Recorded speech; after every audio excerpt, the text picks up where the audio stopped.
Hey guys, me today. I'm here with my October wrap up. Back at the desk. It's been a while since I've filmed a wrap up at the desk, but I'm filming a couple of videos today, so this is the position that is most beneficial for all of them. But I read a lot in the month of October. I already did a mid-month wrap up, which will be linked down below, but I'll go over those books real quick in a minute. First, let's do the stats. Somehow, in the month of October, I managed to read 20 books. 20, which amounted to a total of 6,232 pages read, which is an average of 201 pages a day. But something that is a bit on the lower side compared to usual is my average per book, which is 311.6 pages. Usually I like to be around the 350 mark, so the fact that it is so low, especially with so many books read, says a lot. Then for the format, I have 6 books that I own, 9 galleys that I read from that galley, and 5 library books, which I feel like this year, even though the past couple of months I've been getting out of my reading slump, I feel like I have been pretty bad at reading physical books, so books from the library or the ones that I own. So having that be a high number this month, actually, if you combine the two, I read mostly physical books this month, so that's great. Then star ratings are all over the place. I have 1 star, 6 2 stars, 6 3 stars, 6 4 stars, and 1 5 star, which is an average of a 3 out of 5. Like exactly, no point, no decimals, just 3 out of 5, which is very low, and I don't like it anymore. So, yikes. For age range, again, we have a little bit of everything. We have 2 middle grades, 4 YA books, 1 new adult books, and 13 adult books, which also pushed my total of the year to adults being my most read age range, which is the first year that has ever happened. So, and for genre, again, I have a lot. I read 3 graphic novels, 4 mystery thrillers, 1 poetry book, 1 fantasy, 1 non-fiction, 3 historical fictions, 2 contemporaries, 1 science fiction, and 1 classic, which the classic you could also categorize as sci-fi, but I prefer to have that in a separate category. Again, the graphic novels could also probably fit into genres here, but I prefer to keep that as a separate genre, which I know people might disagree with me, but that's just how I do things. Let's go over the mid-month wrap-up. Like I said before, that will be linked down in the description, so you can get my full in-depth thoughts on these books. So, first off, I read Maria Lovett's Eros/Psyche by Maria Lovett, which I gave 2 out of 5 stars, and is a galley I got from that galley. Then I read J.P. Watt's Ancient Dreams by J.P. Watt, which I gave 1 out of 5 stars, and is a galley I got from that galley. Then we have One of Us Is Next by Karen McManus, which I gave 4 out of 5 stars. Oddball by Sarah Anderson, which I gave 4 out of 5 stars, and is a galley I got from that galley. Flower Crowns and Fearsome Things by Amanda Lovelace, which I gave 2 out of 5 stars, and is another galley I got from that galley. Then we have The House with Chicken Legs by Sophie Anderson, which I gave 4 out of 5 stars. So next up, I read Kagawa Borderline by Katalin Holsov, which I gave 4 out of 5 stars. Then I read Secrets of the Last Merfolk by Lindsay Littleston, which I gave 2 out of 5 stars, and is another galley I got from that galley. Then we have To Sir Philip with Love by Julia Quinn, which I gave 2 out of 5 stars. And then lastly, for the mid-month wrap-up, we have Love Shy and Other Four-Letter Words by Anita Sharma, which I gave 2 out of 5 stars, and is another galley I got from that galley. So yeah, we'll do that real quick. The books, if I didn't say I was a galley from that galley and I didn't hold up a physical copies from the library, just feel like I need to point it out. So yeah, let's go to the actual books I haven't talked to you about in a wrap-up setting, because I did do 2 reading vlogs this month. So yeah, first off, we have To Sleep in a Sea of Stars by Christopher Paolini, which I give 2 out of 5 stars.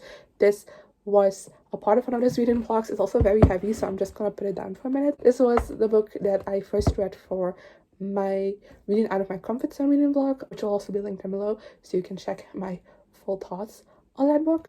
This is a adult sci-fi novel, and it's a bit hard to explain without spoiling anything, but basically at the beginning of the book we follow Kira, who is a scientist, and she is on this planet to kind of do experiments to see if this planet will be inhabitable for humans, because we're far into the future and humans like live on different planets. And then on the last day that she and her team are there, she discovers like this cave thing that is made by aliens, and then stuff happened and a full-on intergalactic war is happening, and she is very much in the center of this whole happening. And yeah, I find it a bit difficult to talk about this book because I completely understand why anyone likes this book. I just think it wasn't really my thing. I felt like a disconnect from things that were happening in this book, and I never really felt fully engrossed into it as much as I would like to. It also took me a while to connect to our main character. I just feel like she felt very surface level for most of the book, but there was a certain moment in it where I did click with her, and I enjoyed spending time in her perspective, and I really liked all of the side characters. I think they were very interesting. I also think that the plot in this is very interesting, but it just, you're thrown in into the deep end immediately, and it takes a long time for things to get explained, and by then new things have been introduced that also have yet to be explained. So it was a bit difficult to read in that sense, as in I never really had a full grasp of what was going on. And I don't know if that caused my disengagement or my disengagement caused me not fully grasping everything that was going on, if that makes sense. And yeah, but I totally understand why other people like it. Like, this is a massive book, but I feel like it didn't have a single boring moment. It wasn't full action all the time. When there were like slower scenes, it was very much used to develop these characters further, which I really appreciated. But yeah, it just wasn't really my thing, which is why I gave it 2 out of 5 stars. But I know Christopher Paolini is planning on writing like more books in this universe, and I am pretty interested in that, if that would ever happen. So yeah. Then the next book I read is A Duke by Scot by Amy Jarecki, which I gave 4 out of 5 stars, and it's a gal I got from NetGalley. This is a historical romance, which I have been reading a lot of recently, but I don't mind. And this one, we have to like go back, but in this one we follow a girl who is, I believe, the daughter of an earl, but I could be wrong with the exact titlement. But her dad is like fallen sick, and he was like very much a gambler, so they don't have a lot of money, and he owes debt to like this person who is known as someone you don't want to owe debt to because he's very shady.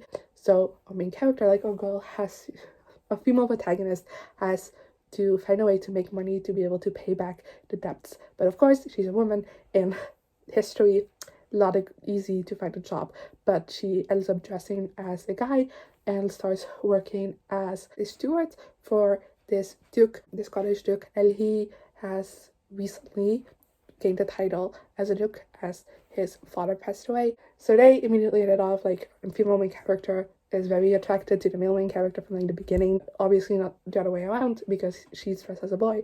And then one day, like, they go to London, and there she like meets one of her like old friends when she's dressed as a woman, and the friend invites her to like this ball, and she goes, and the duke immediately like falls heads over heels and is like, oh my god, I'm obsessed with this woman, I'm in love. I explained this book terribly, I apologize, but I really liked it because, like I said, I gave it 4 out of 5 stars. I thought it was a lot of fun. I've discovered that I really like historical fictions where the girl dresses up as a guy. I think it creates interesting dynamics, and this one definitely did that as well. I really enjoyed the romance between these two. I do think that you feel like both of them like very much fell very quickly, but I feel like from the very beginning, the female character is constantly like, oh my god, don't think about him that way, he's your boss, like, you can't think about it that way, and constantly like berating herself for feeling attraction to the male character. And of course the opposite comes in pretty like later on in the book, so it didn't bother me as much because it had taken a while, you know, even if for him that was immediately upon the first sight as well, but just didn't really feel that way, so it didn't bother me that much, I guess. And so, but for the rest, I really liked the romance. I think they had great chemistry. I really liked their mentor, as like when she was dressed as a guy, I think their friendship was very great. But then, like, when she was dressed as a woman, when she was herself, I feel like there was a lot of chemistry and attraction there, and I really liked that. Also, just think it was a very fun read. And I was like slogging my way through To Sleep in a Sea of Stars at this time, and I was also reading this, so this one felt like a nice breather in between things. And yeah, the only thing I didn't really like that much about this book was the antagonist, so like the depth like the debt collector person. I just felt like he was a little bit cartoonish, especially towards the end when like the big conflicts happened. I felt like it was very much like mustache twirling villain from like a very old movie, and I just wasn't the biggest fan of that. But for the rest, I really liked it. I also really liked the cast of side characters, and I'm very intrigued to check out the rest of the series. Then the next book that I read is The Sham Offensive by Alison Cochrun. I don't know if I pronounced that correctly. I'm so sorry. But I gave this 5 out of 5 stars, and it's a guy from Nagali. I love this so much. Okay, so this is a adult romance in which we follow 2 characters. One is a like assistant on this reality show that's kind of like The Bachelor, but it's like more like fairy tale themed. Hi, editing me here. Just quickly jumping in to like correct the synopsis I gave because it was terrible. But basically, like I said, we follow this guy who is an assistant on the show, on this reality dating show that's kind of like The Bachelor, but there's more of like a fairy tale theme to it. And then we follow this other guy who is like the Bachelor, I guess. And the guy that's the assistant is kind of helping the contestant like be comfortable in front of the camera, just like guiding him to like the right place where he needs to be, and is like his personal assistant in a way for the show. And yeah, they end up falling for each other, and it's cute as shit. I love this so much. Like, I have been a little bit hesitant to pick this up, even though I've had this gully for a while, because I've heard so much hype around it, and once something is hyped, I'm scared. But I'm so glad I picked it up because I think I read it on like 2 sittings, and only because I had to sleep, otherwise I would have read it on 1 sitting. This was so good. I really loved our 2 main characters. I thought just like separately as characters, I think they were very well developed. They both were dealing with their own like struggles, and I think the way like they communicated to each other was very well done. And just I really like that. There's a lot of discussion around mental health in this book because, like I said, like the tech guy has OCD, but also our main character has depression, and I feel like the way they talk about that is very well done. And I really like that, and how they put like taking care of yourself and of your mental health, so that should be first. And I really like discussions around that. I also really like the reality TV show setting. I thought it was very well done. I think this does a very great job at critiquing the reality show world without necessarily looking down on its viewers. But just like the whole setting of the show is very fun. Besides all of the critiquing, I also just thought it was a very fun way to like frame the story. Also like travel abroad quite a lot in this book, which I also thought created for some interesting settings. The romance between our 2 main characters was so cute, and I loved it so much. And yeah, I also cried my eyeballs out towards the end. And yeah, if there's one takeaway from this video, is go read this book because it is so good. Then next up we have Frankenstein by Mary Shelley, which I give 2 out of 5 stars. This is the classic that I was talking about. I don't really know how to describe this book, but I hope you know. Basically, it's about this guy named Frankenstein who creates a monster, creates a life, and yeah, it's about that.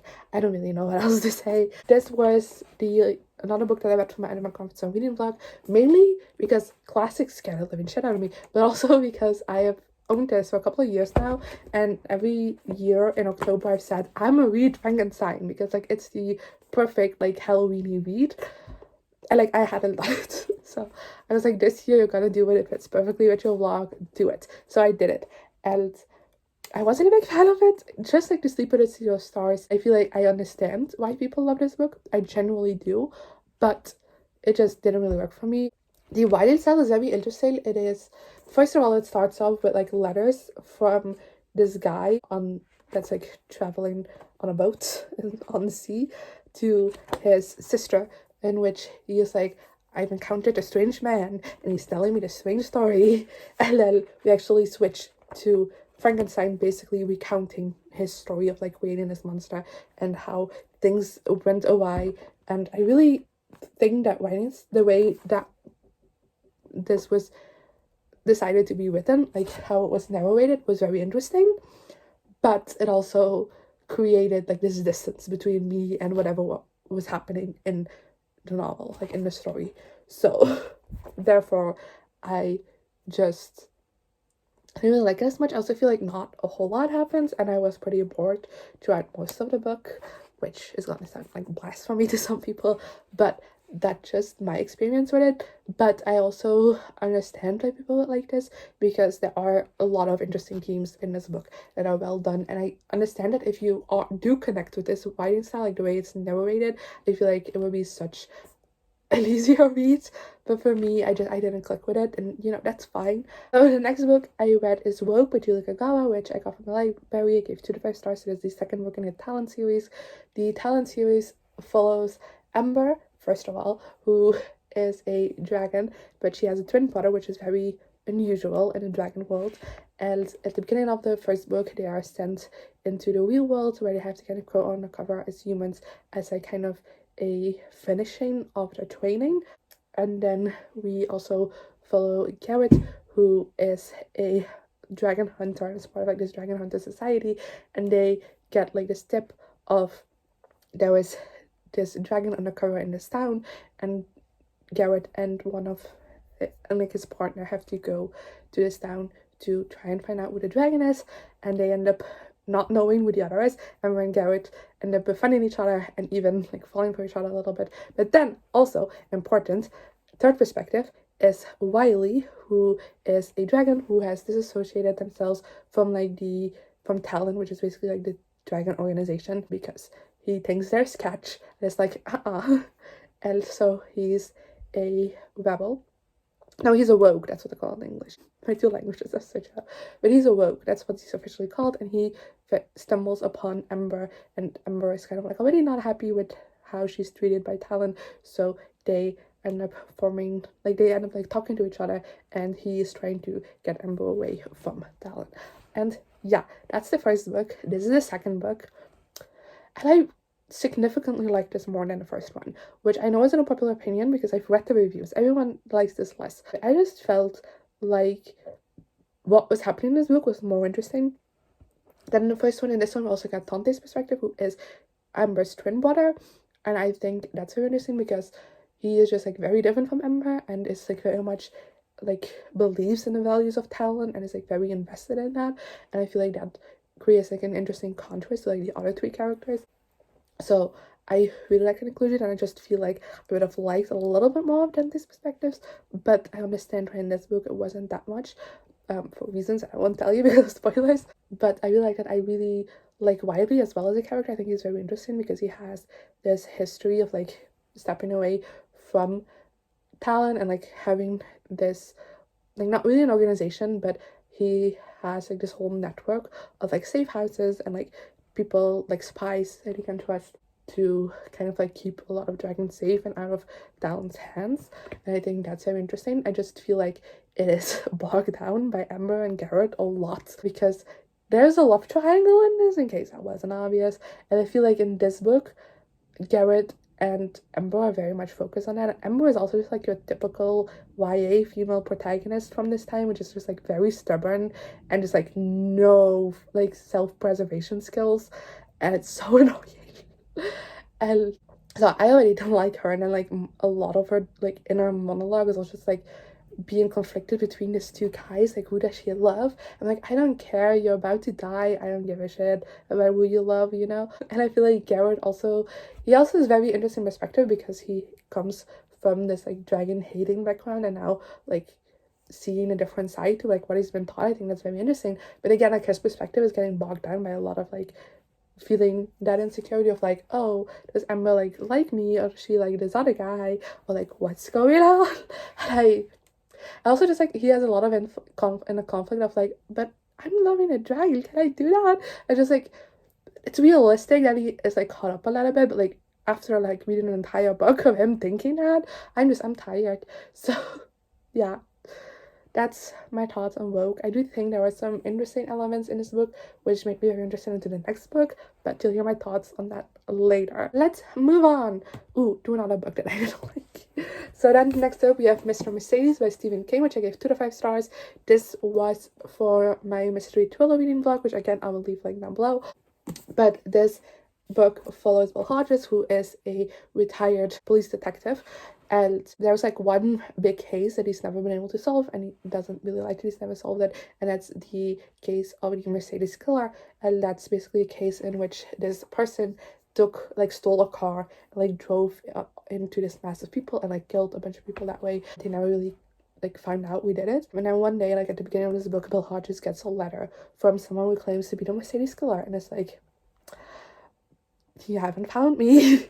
Basically, and he kind of gets determined to try and find out who the Mercedes killer is through this letter.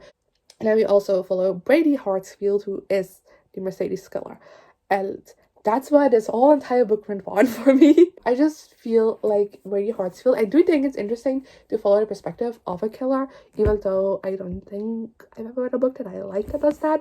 But I do think the whole idea behind it is interesting.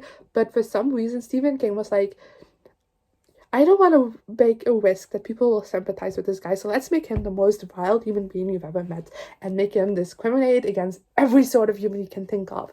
And that was so annoying to read, because like almost, especially in the first half, like every other sentence in this guy's perspective was just like degrading other people. And I was just like, I am not here for it. And it was a slog to get through that. And the second half, it did get less and got more focused on him like planning new things, but it wasn't it, because then in the second half we get, in Bill Hodges' perspective, he is starting to like put puzzle pieces together as to who the Mercedes killer is, and like none of that is exciting, because I know I've read from this asshole's perspective an entire book. I know all of the things he's done, how he did it, how stuff happened. Like, I know. You don't need to explain that to me again, because I already know. So that was a bit frustrating. So I do think that without this guy's perspective, I would have enjoyed this a little bit more. I still think that it was a bit slow and a bit boring at parts, but I really like Bill Hodges as his character, and the characters that kind of like surround him. Also think they are very interesting. So I am intrigued to continue with this series. I don't know when, but one day. The next book I read, also for the mystery thriller reading blog, is A Good Girl's Guide to Murder by Holly Jackson, which I gave 4 out of 5 stars. This one I really liked. This one follows Pip, who in her town 5 years ago, a girl went missing, and then a couple of days after, her boyfriend committed suicide. So kind of the police has ruled out that this boyfriend killed this girl and then killed himself, and that's case closed, they're done. Pip doesn't believe that that's what actually happened, and now for her last year in school she has to make this project, so she decides to do it on this true crime case. I'm not gonna call it a murder case, because she isn't even fully convinced that the girl was murdered. So yeah, it's about her trying to figure out what actually happened to this girl and why this boyfriend was blamed so easily. And I really liked it. It's a YA mystery, which I have recently discovered I think I like a little bit more than adult mysteries, which I also know is blasphemy, but just my own enjoyment. I really like Pip as a main character. I thought she was a lot of fun to follow. I really liked to see like her thought progress on this case, but she also had like great humor, which was shown in like other moments. There's also like mixed media elements throughout it, which I really liked. I think it was a fun way to tell the story. I really liked Pip's group of friends and her family. I thought those were very fun characters, and I hope we get more of them in the second book, because that's my main complaint about this book, is that I wish we got a little bit more from those people. Also really liked the way the mystery was done. I thought it was so great. It had some plot twists that were amazing. I did see parts of it coming, but like I still had like my mouth wide open while I was reading like the reveals bit. So I thought that was great. I also think this book has a great discussion on how people of color are perceived differently when it comes to like being suspects, and like how they're even treated differently in the media, not just by the police only. I thought that was all very interesting as well. And yeah, I really like this. So I have the second book from the library like right over there, so that will definitely be read in November. But yeah, I really like this. Then next we have Soldier by Julie Kagawa, which I gave 2 to 5 stars. After the second book, I was so excited to get into this, because I feel like that one set this one up so well, and I was so intrigued for what was teased, but it was so disappointing. They just like mainly focus on the love triangle, and that's just my least favorite part, because I don't feel like chemistry between any of the sides. I just think these romances like weren't well developed, and you then have an entire book basically just like focus on the drama that comes with this love triangle. I just wasn't bothered. And I also just feel like we're like very high stakes situations. If you're then just gonna complain about like, oh, do you love me or do you love him? I just don't give a shit. I'm just like, we have better things to do with our time. You're about to be killed. Like, get going. I don't give a shit about who you love more. Like, who does? And it got very annoying. There are some interesting things in this book. Like I said, the things that were teased in the second book, I feel like were made, like, I definitely think those were not well done, but they were delivered on in this book. Some very interesting things introduced, but I feel like, again, the love triangle drama just like took over and was just like, no. I know this is like something very interesting that you find very interesting, but like, we're not gonna talk about that because I don't give a shit about that. I don't care about the love triangle. Like, I don't really like that. At this point, I've also gotten to the point where I dislike everyone's perspective except Dante's, and Dante just isn't used enough in this book. Like, honestly, his storyline was so interesting, and this character is the only one that isn't driving me nuts with love triangle drama. So why don't we follow him more? Because we don't. And again, there's a lot of interesting shit going on in this perspective. So yeah. That's kind of the only thing why I'm still reading, but also at the same time, something amazing got revealed in the epilogue, and now I desperately want to read the next book, but that also happened with this. So I'm on the fence. Let's move on to the 7 Deaths of Evelyn Hardcastle by Stuart Turton, my last book for my mystery thriller video. I gave this 4 out of 5 stars. This one, it's hard to explain. I'll never know how to explain this. But basically, there was like this party at the Hardcastle's house, and at the end of the night, Evelyn Hardcastle, the daughter of the family, dies, is murdered. We kind of are in like this loop where the day keeps repeating itself, and our main character is like trapped in a different body. So like he goes from like guest to guest each day to kind of figure out what happened to Evelyn Hardcastle, who murdered her. And yeah, this was fantastic. I have heard so many mixed reviews on this book, and I don't fully understand where all the negative reviews I've seen are coming from, because this was so well done. Because it has constantly the same day over and over again. This feels very cyclical. I don't know if that's a word. It feels very circular, like things that kind of like seem to come out of nowhere in the beginning and like completely explained by the end, by like the actions that a character does by the end kind of like influences what happens in the beginning. And I don't know, I think it's very interesting, and it's so well crafted, especially considering this like a debut novel. Like, this is so well thought out, like everything just makes sense. I really liked the main character. I thought he was an interesting character to follow, especially because like his personality kind of mixes with the personality of like the person he's in, and I think that creates very interesting effects throughout the book. And yeah, that was great. I really liked just figuring out the mystery of the murder of Evelyn Hardcastle, but also at the same time of like, what is this loop? What's the point of it? How did we get stuck here? Like, what's happening? Basically, all of those things are also very interesting, and I really like how those things were explained as well throughout the novel. And just like the different characters in this book were very interesting. I do think that the guests could have been, like, some of them could have been developed a little bit better, but overall, I just still think this was like a very fun read. And most of the time when I'm reading a mystery, there's like a billion theories going on in my head, and like this didn't have that because there was so much going on that I was just kind of like, I need to keep track of everything. I can't come up with things myself, you know? And that was also just like a fun experience while reading a book, something that I don't typically have, but I still thought quite a lot of fun. So yeah. And lastly, for this month, we have Rules for Heiresses by Amalie Howard, which I give 2 to 5 stars to, and then I gotta go from Negalie. Another historical romance, because do I ever read anything else? Yes I do. In this book, we follow this woman who has run away from London because she doesn't really like the society life, and she's also like, there was this guy after her that wants to desperately be engaged to her, and she desperately doesn't want that, so she ends up running away, dressing as a guy, and she comes, like, in the beginning of this novel, she ends up on this island at this, like, gambling place. It's not a casino, that wasn't back in the day, but like a place for gambling and playing cards. And there she kind of gets in trouble with the owner, and she quickly discovers that the owner is actually this guy she used to be friends with when they were children, and she presumed was dead, and they end up like in a compromising position after he finds out that she's a woman, and they end up having to get married. So it's marriage of convenience, where both of them kind of like also have to go back to London because he just got the title of the Duke, I believe. Am I just reading only about dukes?